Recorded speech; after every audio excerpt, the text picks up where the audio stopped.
महान राजा हैं, पांडवों के उत्तराधिकारी हैं, हम आपके शरण में हैं, हमें रहने का जगह प्रदान किया जाए। दया आ गई। राजा परीक्षित ने कलयुग को रहने के लिए 4 जगह दिए, 4 जगह प्रदान किया। कहा आज के बाद तुम 4 जगह रहा करोगे, बस इन 4 स्थानों के अतिरिक्त तुम्हें रहने का कोई भी जगह नहीं मिलेगा। कौन जगह? अभ्यर्थितस्तदा तस्मै स्थानानि कलये ददौ द्यूतं पानं स्त्रियः सूना यत्रा धर्मश्चतुर्विधः। कलयुग के 4 जगह ध्यान से सुनिए, कलयुग के 4 जगह। और कलयुग किसे कहते हैं? लड़ाई का कोई अवसर न हो, कोई बहुत बड़ा कारण न हो, फिर भी लड़ाई हो जाए, वही कलयुग है। कोई बहुत बड़ी बात नहीं थी, लेकिन घर में लड़ाई हो गई, पति पत्नी के बीच में, बाप बेटे के बीच में, तो समझना हमारे घर में कलयुग का आगमन हो चुका है। और लड़ाई के सारे कारण मौजूद हो, फिर भी लड़ाई न हो, तो समझना हमारे घर में सतयुग का आगमन हो। 3 ही कारण से लड़ाई होती है। जर जोरू जमीन। भगवान राम का जब वनवास हुआ तो अवध में महाभारत हो जाना चाहिए। राम जी का बन जाना किसी को पसंद नहीं था, सिवा कैकेयी और मंथरा। प्रजातंत्र होता, चुनाव हुआ होता, तो कैकेयी का जमानत जब्त हो जाता कि नहीं हो जाता? कैकेयी को 2 ही वोट मिलते, एक मंथरा का और एक कैकेयी का। राम जी का वनवासी लोग किसी को पसंद नहीं, लेकिन वाह रे अवध और ब्याह रे अयोध्या का संस्कार। धन के लिए ही लड़ाई होती है। राम जी का बन जाना किसी को पसंद नहीं, लेकिन जब जाने लगे तो सब रोते रहे, मनाते रहे, लेकिन कोई लड़ा नहीं। सब रोते रह गए, लेकिन लड़े नहीं और अपना नाम अवध सिद्ध कर दिया। न वध, नहीं तो युद्ध हो जाता, वध हो जाता। आखिर दुर्योधन पांडवों के बीच में हुआ कि नहीं हुआ? क्यों नहीं हो पाया? क्योंकि अवध में उस समय सतयुग और त्रेता का आगमन हो गया। लड़ाई के सारे कारण मौजूद थे, लेकिन लड़ाई नहीं हुई।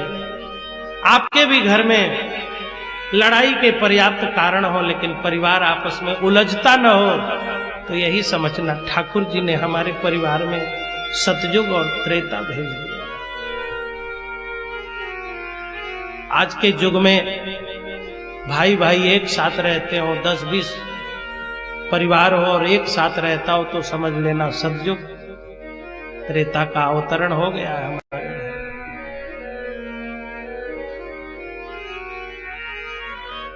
कलयुग को 4 जगह दिए गए। कौन कौन? ध्यान से सुनिएगा। द्यूतम पानम स्त्रियः सूना। जहां लोग जुआ खेलते हो वहां जाके रहा करो।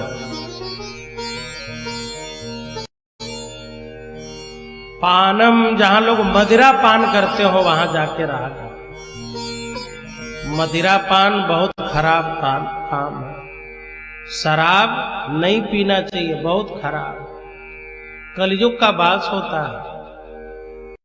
अच्छा, एक जगह जब ये बात मैंने कहा तो एक शराबी कथा में बैठा था, पीछे उठ के खड़ा हो गया। महाराज जी, एक मिनट, शराब की कैसे आपने निंदा कर दी?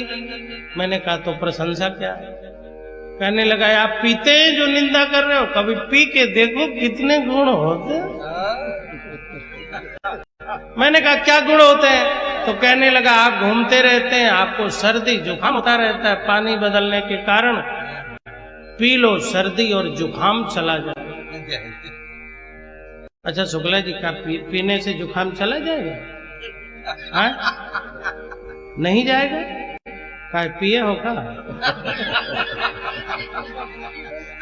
अच्छा, कई लोग ऐसे ऐसे मोड़ी हिला रहे हैं जैसे प्रैक्टिकल किए हैं।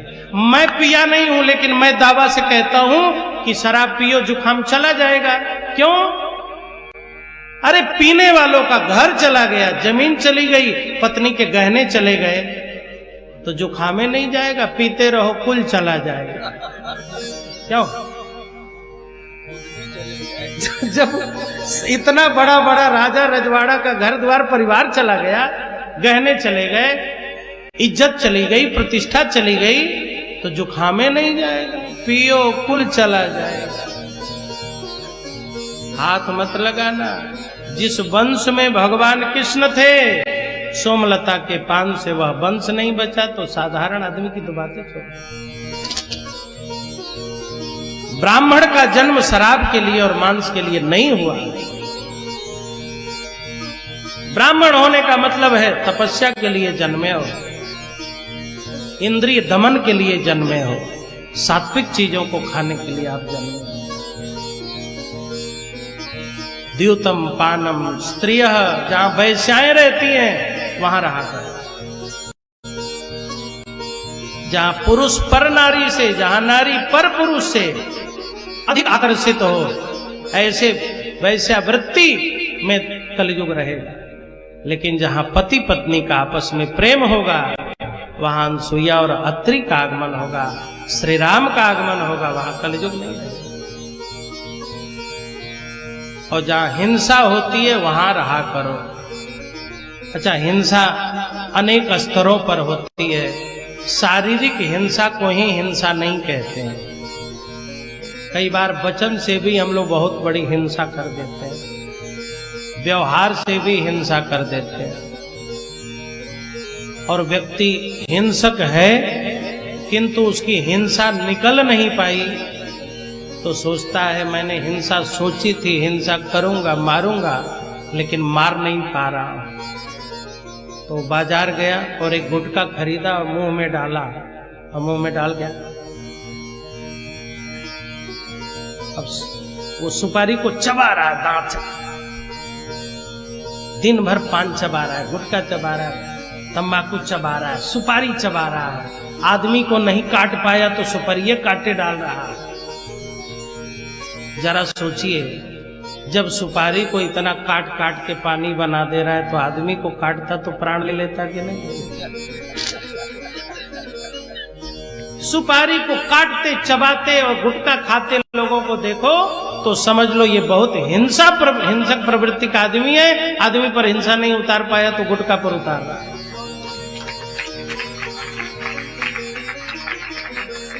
छोटे छोटे बच्चे गुटखा खा रहे, बताइए, छोटे छोटे बच्चे। एक बाजार में चले जाइए, काजू किशमिश के दुकान 2-4 मिलेंगे और गुटखा की कम से कम 50 दुकान मिलेंगे।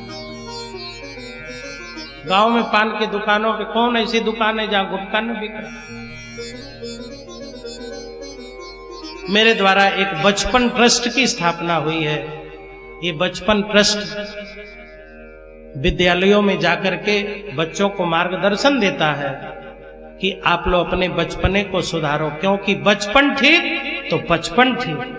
और 55 वाले सेवा कराना चाहते हो तो अपने घर के बचपनों को बना के रखो। बचपन ठीक तो 55 ठीक, और 55 सजग तो बचपन सजग। यदि बड़े लोग थोड़े सजग रहें, सावधान रहें, तो हमारे घरों के बच्चे बिगड़ेंगे नहीं। राजा परीक्षित ने कहा 4 जगह केवल रहो, तो कलयुग ने कहा महाराज सब घटिया घटिया जगह हम ही को दे दी, कोई बढ़िया जगह तो दो। तो परीक्षित जी ने कहा तुम बढ़िया नहीं हो तो बढ़िया जगह काहे को दो, बढ़िया आदमी को बढ़िया जगह देना चाहिए। तो कलयुग ने कहा महाराज मैं बुरा हूं लेकिन मुझ में भी कुछ अच्छाई है। परीक्षित जी ने कहा अपनी अच्छाई बताओ। तब कलयुग कहता है कलेर्दोष निधे राजन अस्ति एको महान गुणः। कलयुग दोषों का घर है, लेकिन कलयुग में एक विशेषता है कि जो भगवान का नाम लेता है और तन से पाप नहीं करता, मन से चाहे जितना करता है। सतयुग में आप पाप करते न करते केवल सोच लेते, जैसे सतयुग में हत्या करते न करते केवल हत्या के लिए सोच लेते, तो हत्या करने वाली धारा लगती और तत्कालीन पुलिस आती, आपको गिरफ्तार करके जेल में डाल देती। सतयुग त्रेता द्वापर में गलत सोचने की भी छूट नहीं थी, गिरफ्तारी हो जाती। और कलयुग में मन में चाहे जितना गलत विचार आए उसे क्रिया में मत उतारिएगा। आपके मन में शराब है लेकिन बोतल का शराब मत, बोतल वाला शराब मत खरीदो।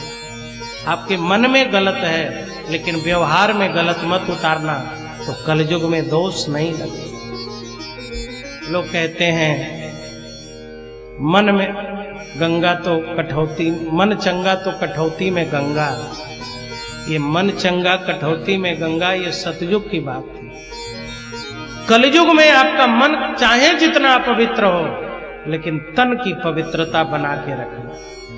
आपका मन चाहे जितना बुरा सोचता हो लेकिन बाणी से कभी बुरा मत बोलिएगा, तो कलयुग में आपको दोष नहीं लगेगा। आप कहेंगे महाराज कहां लिखा है? तुलसीदास जी ने लिखा है, कलिकर एक पुनीत प्रतापा, कलिकर एक पुनीत प्रतापा, मानस पूर्ण होई नहीं पावा। कलिकर एक पुनीत प्रतापा, मानस पूर्ण होई नहीं पावा। कलिकर एक पुनीत प्रतापा, मानस पूर्ण होई नहीं पावा।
प्रतापा, मानस पूर्ण होई नहीं पावा। मबदन निदले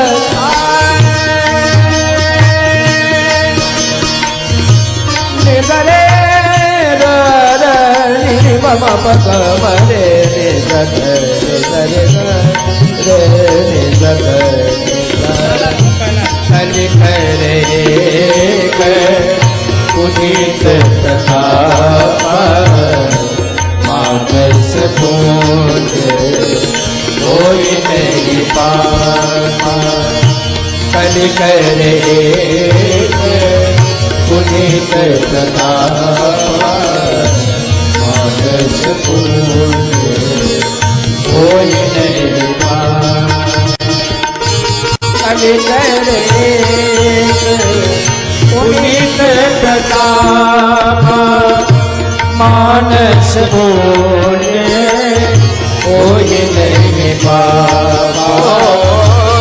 कलि कर एक पुनीत प्रताप मानस पूजे कोई नहीं। हमारे बीच में हैदरगढ़ के माननीय विधायक जी आए हैं, बहुत बहुत स्वागत है आपका।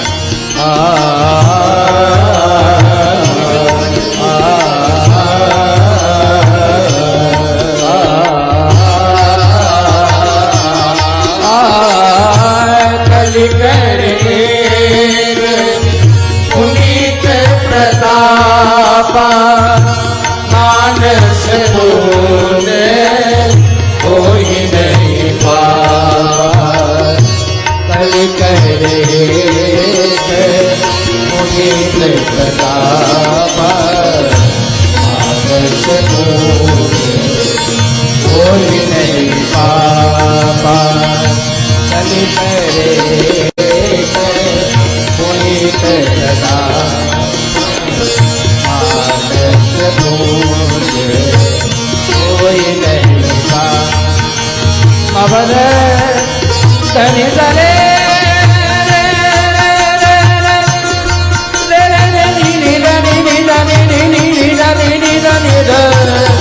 धनि धरे मम पद मम रे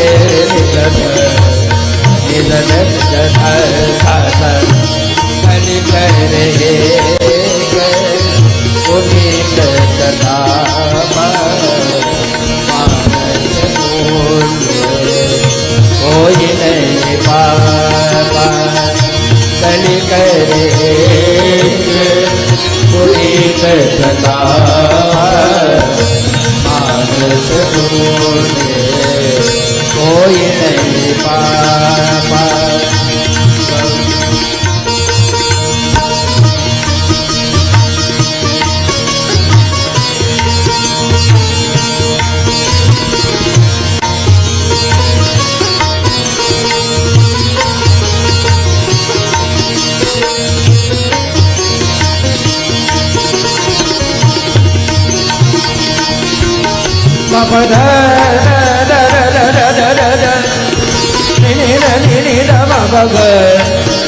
नि पम पग मरे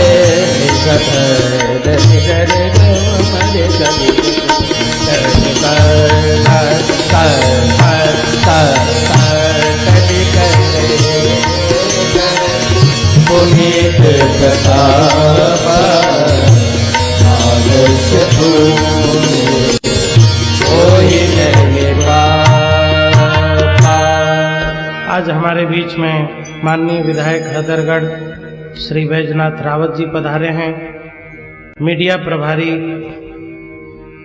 विधानसभा हैदरगढ़ के भाजपा के पदाधिकारी हैं श्री पंकज मिश्रा जी, कृष्ण कुमार मुन्नू भैया जी, मंडल अध्यक्ष हैदरगढ़ पधारे हैं कृष्ण कुमार जी, आलोक तिवारी जी पधारे हैं, बैजनाथ मौर्य जी पधारे हैं, ये भी मंडल अध्यक्ष ओबीसी हैं मोर्चा हैदरगढ़ के, अंकित जायसवाल जी युवा नेता, जगदीश प्रसाद जी और अशोक मिश्र जी पधारे हैं। आपका बहुत बहुत स्वागत है, अभिनंदन है, आप पधारे। इनके सम्मान में एक बार जोरदार आप लोग ताली बजा दो।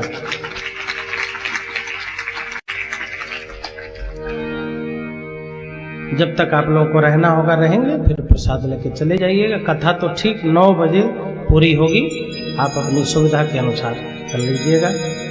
चलें हम लोग मूल प्रसंग पर। कलयुग में मन की चिंता मत करिए, अपने कर्म और क्रिया की चिंता करिए। तन से बचे, मन की चिंता मत करिए। ये मन बड़ा चंचल है, अर्जुन श्री कृष्ण कहते हैं, श्री कृष्ण से अर्जुन जी, चंचलम ही मनः कृष्ण प्रमाथि बलवत् दृढ़म। हे प्रभु, वायु को पेटी में बंद करना सरल लगता है, लेकिन मन को एकाग्र करना, एक केंद्र पर करना बहुत कठिन लगता है। जैसे एक तराजू पर 1 किलो मेढक तौलना हो तो क्या संभव होगा? अरे बोलो ना।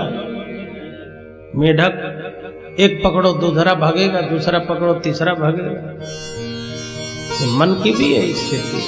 उसकी चिंता मत करो, मन की जिम्मेदारी मनमोहन पर दे दीजिए।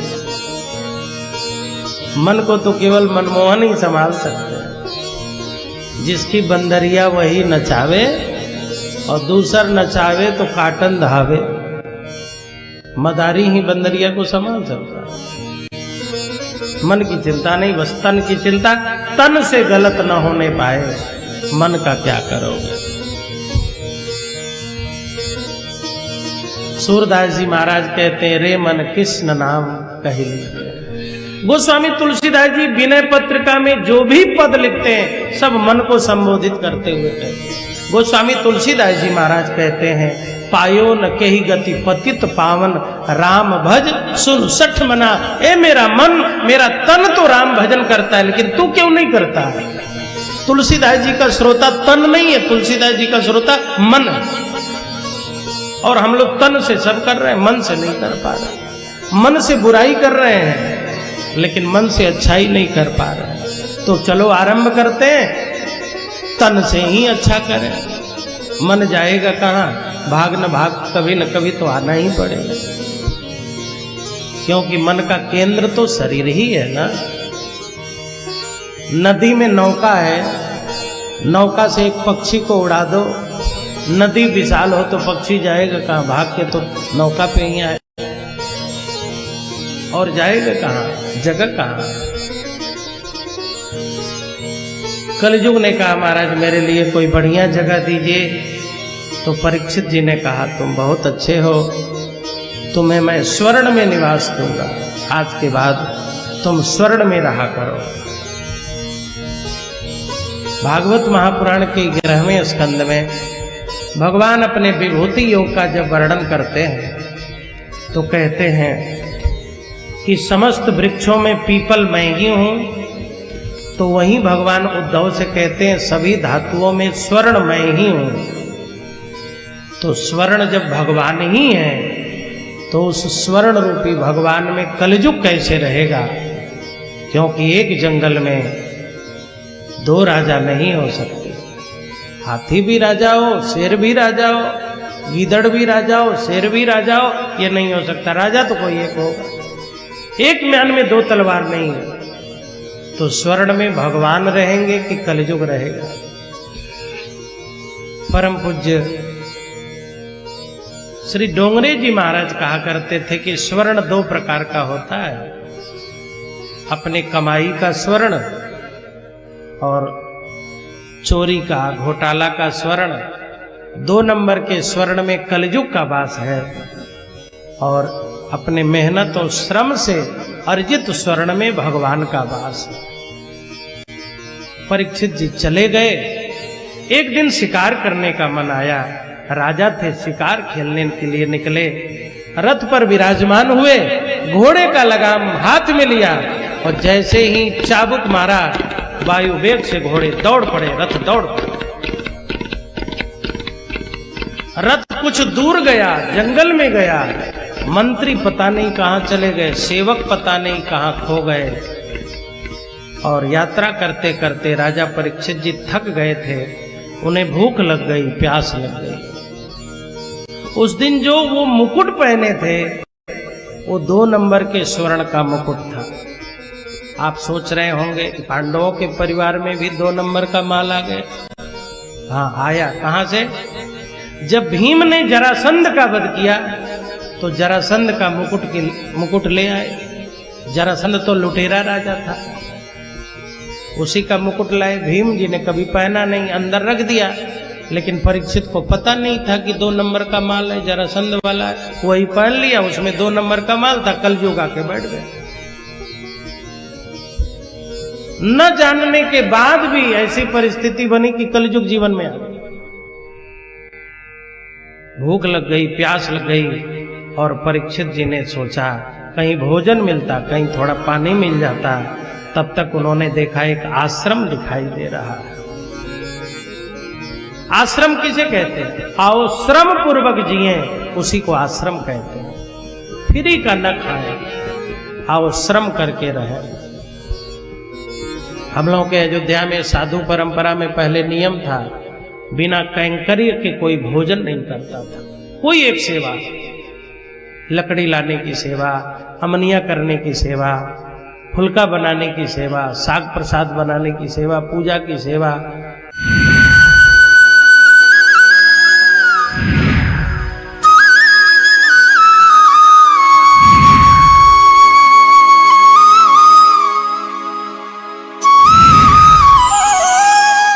MDH किचन किंग मसाले को किंग क्यों कहते हैं? अगर MDH का किचन किंग किचन में हो तो हम सब कुछ बना सकते हैं। बैंगन का भरता, आलू गोभी, भिंडी मसाला, मिक्स वेजिटेबल, मटर पनीर और भी बहुत कुछ। ये तो मैजिक है। बहुत बढ़िया। Like magic.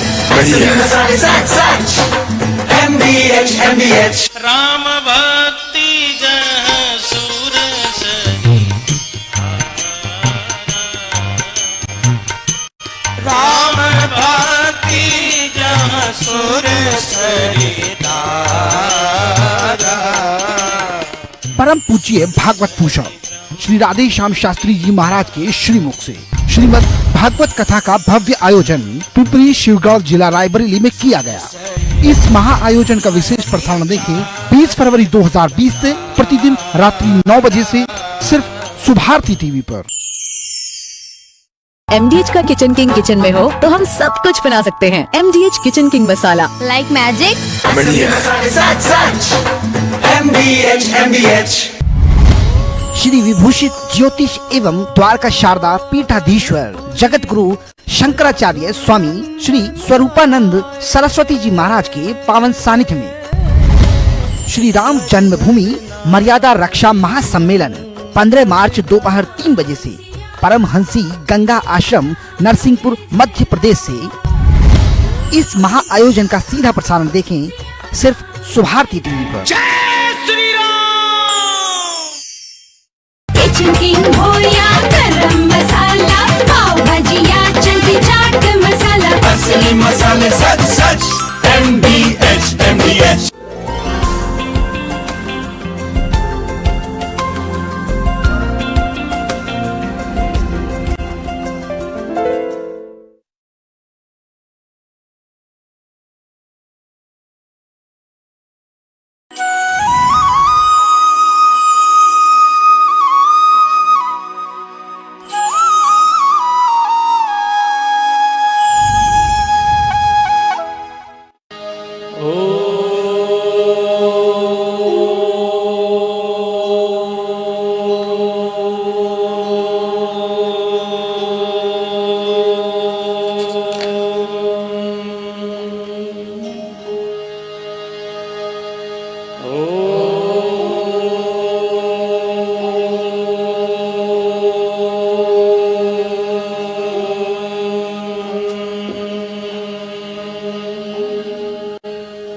वर्णानामर्थसंघानां रसानां छन्दसामपि मङ्गलानां च कर्तारो वन्दे वाणी विनायको आदितस्य नमस्कारा ये कुर्वन्ति दिने दिने आयुर्प्रज्ञा बलं वीर्यं तेजस्तेषां च जायते कर्पूरगौरं करुणावतारं संसारसारं भुजगेन्द्रहारं सदा वसन्तं हृदयारविन्दे भवं भवानी सहितं नमामि भवं भवानी सहितं नमामि लोकाभिरामं रणरङ्गधीरं राजीवनेत्रं रघुवंशनाथं कारुण्यरूपं करुणाकरं तं श्रीरामचन्द्रं शरणं प्रपद्ये श्रीरामचन्द्रं शरणं प्रपद्ये मनोजवं मारुततुल्यवेगं जितेन्द्रियं बुद्धिमतां वरिष्ठं वातात्मजं वानरयूथमुख्यं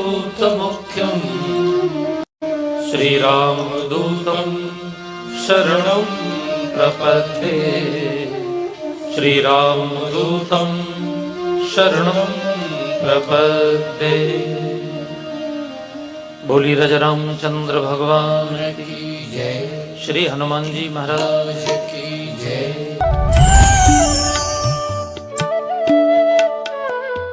सबसे पुनराग्रह के साथ अपने बच्चों के नाम रखते समय ध्यान रखिए कि उनके नाम उनकी राशियों के अक्षरों के विपरीत ना हो, शत्रु वर्ग से ना हो, बस इतना सा ध्यान रखिए। और भगवान के पावन नामकरण की जो चौपाइयां हैं, ये अत्यंत दिव्य चौपाइयां हैं। इनका प्रतिदिन पाठ करने से आपके घर में सुख, शांति, आनंद भंडार भरते हैं और शत्रुओं का भय समाप्त होता है, समस्त शुभ लक्षण बढ़ते हैं। भगवान के पावन उत्सव को मनाते समय भगवान शिव स्वयं अयोध्या में उनके बाल रूप का दर्शन करने आए हैं। ये घटना उन्होंने माता पार्वती को सुनाई। और एक कहूं निज चोरी, सुन के रिजा अति दृढ़ मति तोरी। भगवान शिव ने कहा कि आपसे छुपकर, आपको बिना बताए मैंने चोरी पूर्वक एक काम किया था। आप नाराज नहीं होंगी देवी? मैं आपको वो भी सुना रहा हूं कि मैं एक बार काकभूषुंडी जी के साथ राम जी का दर्शन करने बाल रूप का अयोध्या गया। तो जन्म के तुरंत बाद की झांकी का दर्शन करने भगवान शिव काकभूषुंडी जी के साथ। अब यहाँ जो नई पीढ़ी के बच्चे बैठे हैं उनको परिचय के लिए मैं बता देना चाहता हूं कि काकभूषुंडी माने ये एक कौवे का नाम है। वो तो किसी भी रूप में रह सकते हैं, सिद्ध पुरुष हैं, लेकिन वो कौवे की योनि में रहना पसंद करते हैं। ये दुनिया का एक ऐसा कौवा है जो परमहंस है। भगवान शिव भी जिनके मुख से कथा सुनने के लिए हंस बन के उनके आश्रम पर जाते हैं। अगर कभी आपको जाने का समय हो तो भगवान विष्णु के पूरी पृथ्वी पर जो 8 दिव्य स्थान माने जाते हैं, उनमें से एक स्थान का नाम मुक्तिनाथ है, जो नेपाल में है, जहां से शालिग्राम की शिलाएं निकलती हैं। वो शालिग्राम जो साक्षात विष्णु माने जाते हैं, जैसे नर्मदेश्वर साक्षात शिव माने जाते हैं। इस प्रकार गंडकी नदी जो नारायणी नदी है, ये नेपाल का जो हिमालय है उसमें दामोदर कुंड से निकलती हैं।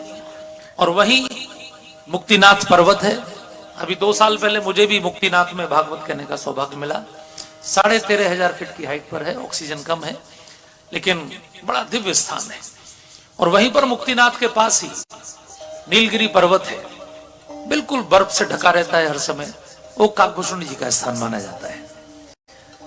वहां पर मैं आपको एक आश्चर्य की बात बताऊं कि मुक्तिनाथ में जो संगम है उसको कागवेणी बोलते हैं। काग की त्रिवेणी, यानी काकभूषुंडी जी की त्रिवेणी। वहां से नीलगिरी पर्वत से एक नदी आती है और इधर से नारायणी आती है, दोनों का संगम होता है। वहां रहने वाला कौवा भी अद्भुत होता है। हजारों कौवे वहां पर उड़ते हैं, बिल्कुल काले रंग के, और उनकी चोंच बिल्कुल पीले रंग की। और वो बोलते हैं तो ओम बोलते हैं, जब भी बोलते हैं तो ओम बोलते हैं। तो काकभूषुंडी जी के साथ भगवान शिव आ रहे हैं। वहीं पीछे कैलाश है, ऊपर ऊपर ये सब शिखर बहुत पास है। तो काकभूषुंडी जी को लेकर भगवान शिव ने एक बूढ़े ब्राह्मण का रूप बनाया और कैलाश से आ रहे हैं। उस समय अयोध्या गए। अब इस समय तो अयोध्या यहीं खरसिया में आई हुई है रामकथा में। तो यहाँ कैलाश जी के यहाँ अयोध्या में रामदई परिसर में यहाँ पधार रहे हैं भोलेनाथ। आइए आप भी एक बार, आप सबसे भी निवेदन है कि आप भी मानसिक रूप से अयोध्या का ध्यान करें और भगवान शिव के साथ फिर से रामलला के स्वरूप को देखने के लिए अयोध्या चले। काकभूषुंडी संग हम दो, मनुज रूप जानई नहीं को, परमानंद प्रेम सुख भूले, बीथिन फिर मगन मन भूले। आनंद का अतिरेक हो रहा है। आनंद के भाव में डूबे हुए भगवान भोलेनाथ दौड़े चले जा रहे हैं अयोध्या की गलियों में। बाल रूप का दर्शन होगा, क्योंकि बाल रूप को वो अपना इष्ट मानते हैं। आप में से जितनी भी यहां मात्र शक्ति बैठी हैं, मैं समझता हूं आप में से ज्यादातर के घर में भगवान का बाल रूप विराजमान है, लड्डू गोपाल जी के रूप में, है ना। अब आप सोचिए, ये जो बाल रूप आपके घर रखे हैं, ये बाल रूप घर में पूजा करने की प्रेरणा संसार में किसने प्रारंभ की होगी? सोचिए, क्योंकि कोई भी महापुरुष जब तक कोई काम शुरू नहीं करता, जब तक वो काम शुरू नहीं होता, तो बाल रूप की उपासना संसार में किसने शुरू की होगी? भगवान शिव ने। क्योंकि भगवान शिव के इष्ट कौन है? बंदौ बाल रूप सोई राम। परमात्मा का बाल रूप, अब वो चाहे राम रूप में हो चाहे कृष्ण रूप में। यशोदा मैया के यहां भी दर्शन करने आ गए थे, कौशल्या मैया के यहां भी दर्शन करने आ गए। किसी ने पूछा, बाबा बाल रूप की उपासना क्यों करते हैं आप? भगवान शिव ने कहा, मन की भावना को बढ़ाने की सबसे साइंटिफिक टेक्निक, सबसे लॉजिकल टेक्निक मूर्ति पूजा है। उसमें भी बाल रूप की जो मूर्ति है, वो मन को भगवान में लगाने की सबसे अच्छी पद्धति है। कैसे? अब आप जितनी मैया बैठी हैं उनको ध्यान होगा, उनका बच्चा जब छोटा होता है तो मैया चाहे कुछ भी कर रही हो, चाहे श्रृंगार कर रही हो, चाहे सफाई कर रही हो, रोटी बना रही हो, झाड़ू लगा रही हो, कपड़े धो रही हो, मैया का ध्यान कहां होता है? अपने बालक में। सो रहा है कि जग रहा है, खेल रहा है कि रो रहा है, यानी मां का ध्यान छोटे बच्चे में होता है। तो ये जो सारी टेक्निक बनाई गई हैं, चाहे वो माला जपना, चाहे हवन करना, चाहे परिक्रमा करना, स्नान करना, ये सब काय के लिए? आपका ध्यान भगवान में लग जाए, इसी के लिए तो बनाई गई हैं। तो परमात्मा को यदि